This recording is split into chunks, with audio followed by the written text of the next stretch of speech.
19 जुलाई 2026 यानी कि 2026 के एग्जैक्टली 2 सदी आज बीत चुके हैं और 1000+ फिल्में भी रिलीज हो चुकी है। लेकिन पता है 1000 करोड़ क्लब की मटकी सिर्फ एक ही फिल्म फोड़ पाई है, धुरंधर द रिवेंज। और एक भी फिल्म 500 करोड़ क्लब की मेंबरशिप नहीं ले पाई है। बॉर्डर 2 ने भी दरवाजे में पहुंच के दम तोड़ दिया था और कलेक्शन रहा था 485 करोड़। लेकिन आज 2026 के बचे हुए 165 डेज में रिलीज होने वाली आपको 10 ऐसी फिल्में बताता हूँ जिसमें से एक सीधा 2000 करोड़ क्लब के लिए धनुष पे पतंचा चढ़ा के बैठी है। एक ऐसी जिसका इंतजार जनता सालों से कर रही है, लेकिन असुविधा के लिए हमें खेद है ये कहकर बार बार उसे पोस्टपोन कर दिया जा रहा है। मतलब मोटा मोटा आपके लिए कोयले के ढेर से 10 ऐसे हीरे चुन के लाए हूँ जिसके लिए कैलेंडर में अपनी डेट आपको जरूर मार्क करनी चाहिए। तो इस लिस्ट की सबसे पहले फिल्म एक्चुअली एक फिल्म नहीं सरकारी परियोजना बन चुकी है, जिसका एक्टर तक सीएम बन गया है, इतने सारे रिफॉर्म्स कर दिए हैं बिल्कुल फिल्मी स्टाइल में, लेकिन ये फिल्म नहीं आ पा रही। हाँ, तो नंबर 1 पे है 23 जुलाई 2026 को रिलीज होने वाली जननायक। मतलब इस मूवी की रिलीज डेट बिल्कुल मेरे एक्स जैसी है, करने की बात तो बार बार करती है लेकिन करती कभी नहीं। अरे भाई शादी की बात कर रहा था। खैर मुहूर्त शॉट के वक्त जो बच्चा पैदा हुआ था वो मूवी रिलीज होने तक अपने कॉलेज भी जा रहा है। माने प्रोड्यूसर्स ने इतनी बारी रिलीज डेट बदली है कि गवर्नमेंट ऑफिशियल्स भी इनसे शर्मा जा रहे हैं। खैर अब विजय फैंस चैन की सांस ले सकते हैं क्योंकि फाइनली ये फिल्म 23 जुलाई 2026 को आ रही है। एडवांस बुकिंग स्टार्ट हो चुकी है और दबा के टिकट्स भी खरीदे जा रहे हैं। 16 जुलाई को फिल्म ने 4 करोड़ का मार्क भी क्रॉस कर लिया था और क्रेज ऐसा है कि बेंगलुरु में सबसे पहले शोज ओपन हुए थे और सुबह 6 बजे का शो सोल्ड आउट भी हो जा रहा है। लेकिन सीएम थलापति इस फिल्म को लेकर के एक्सट्रीमली कॉन्शियस है क्योंकि ये फिल्म उनकी इमेज पे डेंट भी लगा सकती है। देखो विजय थलापति का स्टारडम किसी से छुपा नहीं है और विजय के स्टारडम की वजह से ही अक्सर उनकी फिल्मों की टिकट्स 1000 रुपीज तक बिकती है तमिलनाडु वगैरह में। बट इस बार थलापति खुद ऐसा नहीं चाहते because he doesn't want any controversies, वरना ऑपोजिशन इसी का मुद्दा बनाकर उनको रेलने के विचार में। इसीलिए सबको स्ट्रिक्ट इंस्ट्रक्शंस है कि 190 के ऊपर कोई भी थिएटर ओनर तमिलनाडु में महंगी टिकट्स नहीं बेच सकता। हाँ, अदर स्टेट जैसे कि बेंगलुरु वगैरह में जितना मन उतना बेचो बेंचो। देखो ये फिल्म टेक्निकली और प्रैक्टिकली भगवान केसरी की रीमेक ही, बट थलापति ये नाम ही ब्रांड है तो पूरी फैन सर्विस चलेगी। लेकिन विजय ने अपने फैन क्लब्स को भी बोला है कि बल्क बाइंग नहीं करने को। और 23 जुलाई को अप्रॉक्स 3000 स्क्रीन पे वर्ल्ड वाइड ये फिल्म रिलीज होने वाली। खैर वर्ल्ड वाइड रिलीज से याद आया कि सिर्फ हमारी फिल्में ही वर्ल्ड वाइड रिलीज नहीं हो रही। 24 जुलाई को आ रही है एनिमे लवर्स के लिए attack on Titan the last attack. अब ये दरअसल कोई नई मूवी नहीं है बल्कि एनिमे के द फाइनल चैप्टर के एक seamless feature length theoretical compilation है। अब फैंस के लंबे वेट के बाद इंडिया में यह मूवी 24 जुलाई 2026 को थिएटर्स में रिलीज हो रही है and distributed by PVR and INOX. लेकिन इसकी रिलीज टाइम काफी रिस्की है क्योंकि ये क्रिस्टोफर नोलन की द ओडिसी और स्पाइडरमैन जैसी मैसिव हॉलीवुड मूवीज के बिल्कुल बीच में आ रही है, जिसकी वजह से स्क्रीन के लिए टफ फाइट तो जरूर होगी। ऊपर से फिल्म जापानीज में ही होगी इंग्लिश सबटाइटल्स के साथ। बट इस फिल्म से एक बात तो अच्छे समझ में आया कि इंडिया में एनिमे अब एक नीश इंटरनेट कल्चर से निकलकर मेन स्ट्रीम मल्टीप्लेक्स बिजनेस तक बन रहा है। कुछ साल पहले तक एनिमे मूवीज डायरेक्टली ओटीटी पे आती थी, बट अब थिएटर्स इनको बड़ी हॉलीवुड फिल्मों की तरह ट्रीट कर रहे हैं। द लास्ट अटैक जैसे डार्क और फिलोसॉफिकल शो को पैन इंडिया मल्टीप्लेक्सेस में लगाना ये प्रूव करता है कि इंडियन एनिमे फैंस की परचेजिंग पावर अब direct box office number dictate कर रही है। बट धुरंधर की जापान में क्या हालत हुई थी वो तो आपको याद ही होगा। 900 से भी कम लोग देखने गए थे उस फिल्म को। तो अभी इस जापानीज एनिमे को इंडिया में कितने लोग थिएटर में देखने जाते हैं वो तो देखने वाली बात होगी। खैर इसके बाद 30 जुलाई 2026 को आने वाली है टीवी होस्टिंग से सीधा एक्टर बनने वाले, मैं बात कर रहा हूँ स्लोमो किंग राघव जोयाल की भाई तरह स्टार है। कहानी है अजय सिंह यानी कि राघव की, जो कि एक नंबर का डेलुलू में रहने वाला इंसान है और ओवर कॉन्फिडेंट भी बहुत ही ज्यादा है। उसे लगता है कि वो लंदन का सपना लेकर आया है और बॉलीवुड का अगला सलमान खान, जिसकी जिंदगी का सबसे बड़ा लक्ष्य है सलमान खान टाइप की किसी का भाई किसी की बहन नाम की सस्ती फिल्म में रोल पाना। मतलब मेकर्स ने सच में राघव की रियल लाइफ स्टोरी छाप दी है इस फिल्म में। और वो कहता रहता है ना कि I want to be the superstar. देखो राघव जुयाल के लिए एक बड़ी फिल्म है because he is the lead actor in this film. देखो साइड रोल्स और villain in Kill and parts of Bollywood में तो भाई ने अपना पूरा महफिल लूटा था। तो अब देखने वाली बात है कि इस फिल्म का क्या होता है। मेरी कुछ खास एक्सपेक्टेशंस नहीं है तो आगे बढ़ते हैं। तो 30 जुलाई को एंडिंग पे एक और बड़ा धमाका होने जा रहा है 5 साल बाद स्पाइडरमैन ब्रांड न्यू डे से। सच में भाई इंडिया को लेकर आजकल हॉलीवुड वाले इतने ऑब्सेस्ड हो चुके हैं कि तो ओडीसी के लिए नोलन सीधा प्रीमियर के लिए इंडिया आ जा रहे हैं। और अब तो हद हो गई है क्योंकि Spiderman brand new due actually 31 जुलाई को आने वाली थी, लेकिन मेकर्स ने बाकी वर्ल्ड को बोला कि रुको जरा सब्र करो और इंडिया में एक दिन पहले यानी कि 30 जुलाई को ही इस फिल्म को रिलीज करेंगे। वो आपको याद हो तो इंडिया में स्पाइडरमैन नो वे होम ने लगभग 218 करोड़ प्लस नेट कमाए थे। उस मैसिव सक्सेस की वजह से अब नई फिल्म से एक्सपेक्टेशंस और भी ज्यादा हाई है। स्पाइडरमैन ब्रांड न्यू डे 31 जुलाई को रिलीज हो रही है बाकी दुनिया के लिए और इंडिया के लिए 30 जुलाई को। और इंडिया में तो इसका हाइप इतना जबरदस्त है ही, बाकी थिएटर्स में प्री सेल्स में अब तक इसने 78 मिलियन का कलेक्शन कर लिया है एज पर विकिपीडिया। देखो नो वे होम के 4 साल बाद की स्टोरी इस फिल्म में हमें दिखाई जाएगी। सबसे बड़ी थ्योरी ये है कि पीटर किसी डेंजरस म्यूटेशन या ट्रांसफॉर्मेशन से गुजरने वाला है, जिसे ठीक करने के लिए वो ब्रूस बैनर यानी कि अपने हल्क चीचा की हेल्प लेगा। स्ट्रॉन्ग रूमर ये भी है कि इसका पोस्ट क्रेडिट सीन सीधा एवेंजर्स डूम्सडे से लिंक होगा। मतलब Tom Holland back to back double धमाका कर रहे। क्रिस्टोफर नोलन की तो ओडिसी में तो टॉम हॉलैंड ने टेलेमेकस का रोल प्ले किया था। मजे की बात ये थी कि जेंडिया उसमें भी अथेना थी, और अब ये दोनों आ रहे हैं स्पाइडरमैन में। तो स्पाइडरमैन के बाद आने वाली है असली वाली सैयारा यानी कि आवारापन 2। अब आवारापन 2 को वन लाइन में समझो तो नॉस्टैल्जिया का फुल ऑन ईमो रिबूट, जिसमें इमरान हाशमी फिर से दर्द, गन और हार्ट ब्रेक लेकर वापस आ रहे हैं। प्रीतम और मुस्ताफा जाहिद ने मिलकर जो म्यूजिक दिया था उसने अलग ही लेवल का डिस्परेशन लोगों में डिस्ट्रीब्यूट किया था। जैसे तो फिर आओ तेरा मेरा रिश्ता, ये गाने हर उस आशिक के एंथम बन गए थे जिसका छोटा मोटा ब्रेकअप हुआ था। हर सिंगल लौंडा रात को ईयरफोन्स लगाकर खुद एक ट्रेजिक माफिया हिटमैन समझने लगा था। उस टाइम इमरान हाशमी का मतलब था गाने, रोमांस और किसिंग सीन्स। लेकिन आवारापन में बंदा अलग ही जोन में चला गया था, एकदम सीरियस, ब्रूडिंग, डिप्रेस्ड हिटमैन जो सिर्फ गोली चलाता है और आंसू पीता है। लोगों को पहली बार रियलाइज हुआ था कि भाई ये एक्टिंग भी कमाल करता है। उनका वो लंबा कोट और इंटेंस लुक एक फैशन स्टेटमेंट बन गया था। और किसी ने कहा है ना कि अक्खा बॉलीवुड एक तरफ, इमरान हाशमी एक तरफ, मतलब बिल्कुल सही कहा है। आवारापन के बाद इमरान हाशमी पाकिस्तान चले गए तो वहां पे भगदड़ मच गई थी। फिल्म थी आवारापन, पाकिस्तान में रिलीज हुई थी। हम लाहौर गए थे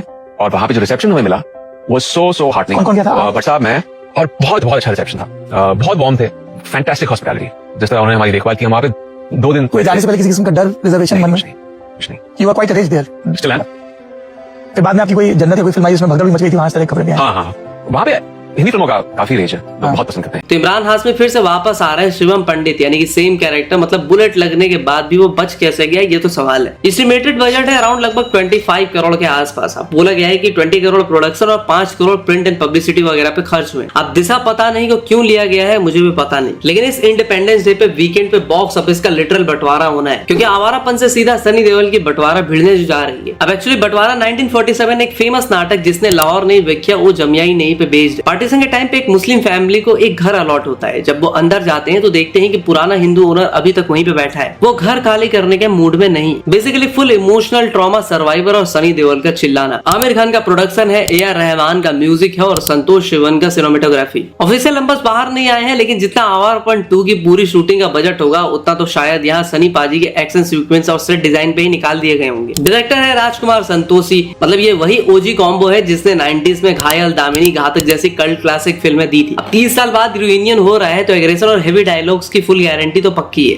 वेल इन सब के बाद लगातार फ्लॉप्स देते आ रही मैडॉक फिल्म्स फिर से अपनी इक्का यानी कि श्रद्धा कपूर को इस्तेमाल कर रही है और 28 अगस्त को आने वाली है ईथा। अब ये फिल्म विताबाई नारायण गोकर की बायोलॉजिकल ड्रामा है जो कि महाराष्ट्र के लेजेंडरी लावनी और तमाशा परफॉर्मर थी। और पता है इस फिल्म के लिए श्रद्धा कपूर ने सच में लूट लिया है मेकर्स को। 15 करोड़ चार्ज करें इस फिल्म के लिए और ये उनकी अब तक की हाईएस्ट पेड प्रोजेक्ट भी बन गई है। स्त्री 2 के लिए भी उन्होंने सिर्फ 5 करोड़ चार्ज किया था। बट जिनके ऊपर ये फिल्म बनाई गई है उनकी फैमिली है इससे कुछ खास खुश नहीं है। दरअसल विताबाई नारायण गोकर एक नेशनली रिकॉग्नाइज्ड आर्टिस्ट थी और उन्हें प्रेसिडेंट अवार्ड भी मिला था। हालांकि रूरल महाराष्ट्र में लोग उन्हें प्यार से ईथा बुलाते थे, लेकिन उनका ऑफिशियल और सबसे ज्यादा पहचाना गया नाम विताबाई था। तो इसलिए उनकी फैमिली और एनसीबी के फिल्म एंड कल्चरल डिपार्टमेंट से यही डिमांड है कि फिल्म का नाम विठाबाई हो। अब बात यह है कि इतनी बड़ी फिल्म जिसमें छावा के डायरेक्टर लक्ष्मण उतेकर जैसे डायरेक्टर है, मैडॉक फिल्म जैसा प्रोडक्शन हाउस है, पूरे इंडिया और दुनिया में देखी जाने वाली है फिल्म, तो डिमांड यही है कि टाइटल उनके असली नाम विथा या फिर विठाबाई पे होना चाहिए। खैर जैसा मैंने बोला ये फिल्म 28 अगस्त को आ रही है। इसके बाद है नानी की पैराडाइज। नेचुरल एक्टर नानी की द पैराडाइज एक high budget Telugu action thriller film है जो कि मार्जिनलाइज्ड लोगों के स्ट्रगल और रेबेलियन पे बेस्ड है। Directed by Srikanth Odela. मतलब एक ऐसा आदमी जिसे सोसाइटी निचली नजरों से देखता है और बास्टर्ड कह के बुलाता है, kind of a Jon Snow type, लेकिन वही बंदा इन ठुकराए हुए लोगों की आखिरी उम्मीद बनता है। यही कैरेक्टर है नानी का इस फिल्म में। Sounds interesting right? मतलब एकदम रॉ, वायलेंट और ऐसा लीडर जो करप्ट ब्यूरोक्रेसी और प्रीजुडिस से डायरेक्ट टक्कर लेता है। राघव जुयाल का भी एक रूथलेस अवतार सामने आया था और नानी ने बोला था कि बहुत कुछ अनएक्सपेक्टेड देखने को मिलेगा इस फिल्म में। A film feeling like a concert and having that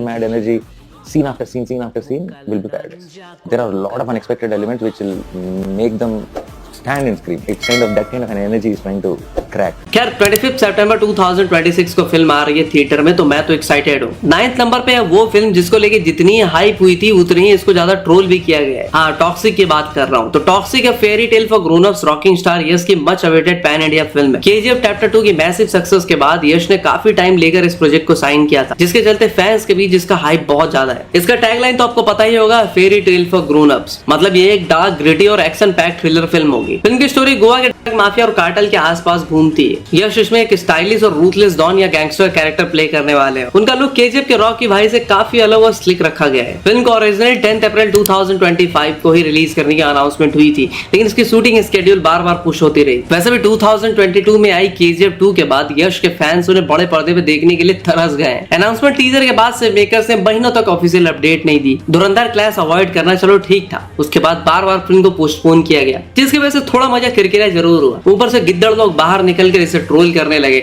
इसे साख सुक्स वाली फिल्म बताने लगे, जैसे वो ये फिल्म अपनी अम्मी अब्बू के साथ देखने जाने वाले थे। खैर अभी के लिए फिल्म की रिलीज डेट अगस्त 26, 2026 पे लॉक की गई है। अगली और आज की लिस्ट की आखिरी फिल्म है 11 सितंबर को आने वाली अक्षय कुमार की हैवान। मतलब एक वक्त था जब प्रियदर्शन और अक्षय कुमार का नाम सुनते ही थिएटर्स में हंसी के ठहाके गूंजते थे, लेकिन 2026 में ये जोड़ी कॉमेडी नहीं, अब एक डार्क और रूथलेस हैवानियत लेकर आ रही है। देखो वाइडली नोन है कि हैवान मोहनलाल की 2016 की ब्लॉकबस्टर मलयालम थ्रिलर ओपम का ऑफिशियल हिंदी एडेप्टेशन है। इस फैक्टर ने ऑटोमेटिकली दो स्ट्रॉन्ग नैरेटिव्स को भी लॉक कर लिया है। स्टोरी एक ऐसे इंसान के इर्द गिर्द घूमती है जो कि ब्लाइंड है, बट उसे कलियारी पट्टू जैसा मार्शल आर्ट भी आता है। ऊपर से अपनी आंखों की रोशनी खोने के बावजूद उसके बाकी सेंसेस यानी कि सुनने, सूंघने और टच करने की पावर किसी भी आम इंसान से काफी ज्यादा है। अब ये बंदा अपस्केल अपार्टमेंट और बिल्डिंग में लिफ्ट ऑपरेटर और केयर टेकर का काम करता है। कहानी में डार्क ट्विस्ट तब आता है जब बिल्डिंग में एक रिटायर्ड जज की बेरहमी से मर्डर की जाती है। सारा ब्लेम इस ब्लाइंड आदमी पे कहीं ना कहीं आ जाता है। पुलिस उसके पीछे है और वक्त कम है। अब वो अपने को बेगुनाह साबित करने और एक छोटी बच्ची की जान बचाने के लिए असली किलर को ढूंढेगा, वो भी सिर्फ अपने शार्प सेंसेस यूज करके। मतलब ये एक intense cat and mouse chase वाली फिल्म होगी और मुझे कहीं ना कहीं अंधाधुन वाली वाइब भी आ रही है। खैर अगर सैफ अली खान इसमें एंटागनिस्ट का रोल प्ले कर रहे होंगे तो उनका और अक्षय कुमार का फेस ऑफ स्क्रीन पे आग लगा देगा।